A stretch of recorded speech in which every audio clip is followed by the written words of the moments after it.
I've never told this story publicly, and I don't expect to ever do so under my real name. Not because anything illegal happened, and not because I'm afraid of consequences in the usual sense. It's because the story doesn't resolve.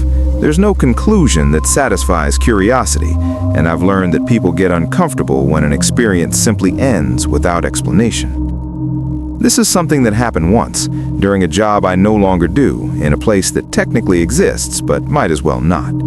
Nothing overtly violent occurred. No one threatened me, no crime was committed that I can prove. If I tried to report it now, it would sound like paranoia dressed up as atmosphere. Still, it changed how I moved through the world.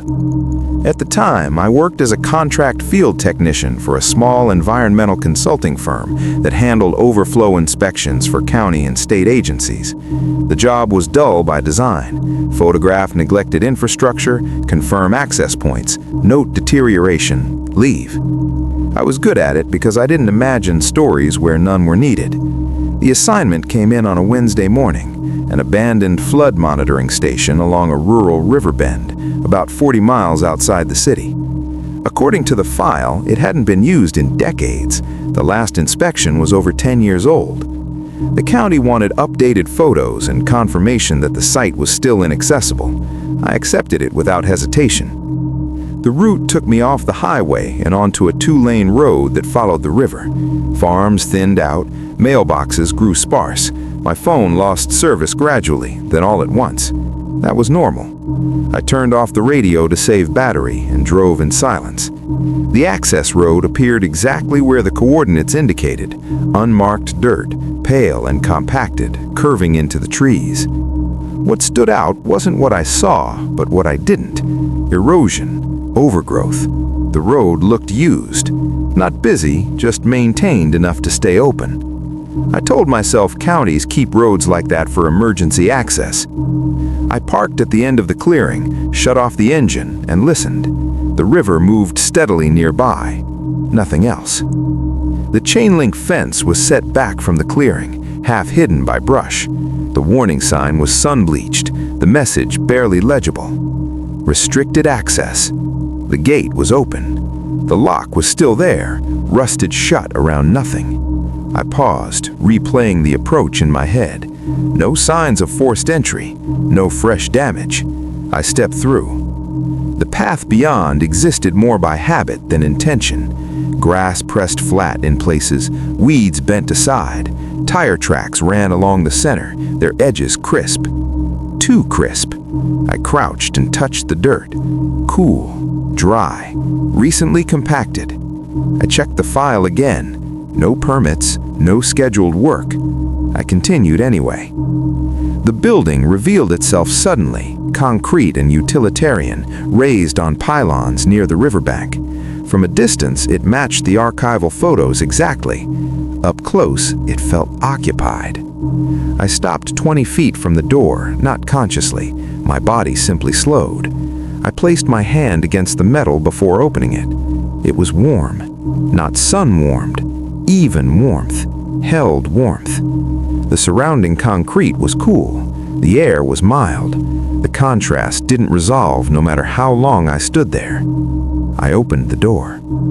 The interior smelled like dust and old electronics. Equipment racks lined the walls, stripped clean, cables cut neatly. Nothing vandalized, nothing broken. I began documenting. As I worked, a faint vibration moved through the floor, intermittent, low, like something running nearby and then stopping. It wasn't constant enough to identify. The footprints were near the back wall. Different sizes, different tread patterns, all angled toward a narrow utility door. The prints were dry. That didn't make sense. The river was close enough that anyone entering from outside would have tracked moisture. I photographed them. When I reviewed the image on my camera screen, the prints were barely visible. The resolution was correct. The lighting was right.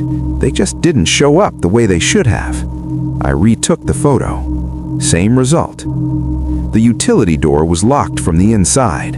The handle was worn smooth, paint rubbed away by frequent use. I photographed it once, then again for clarity.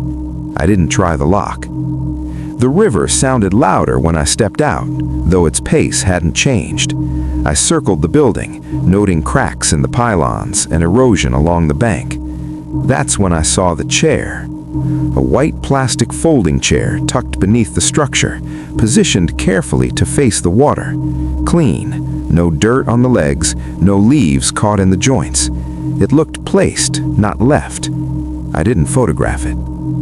I finished the checklist quickly after that.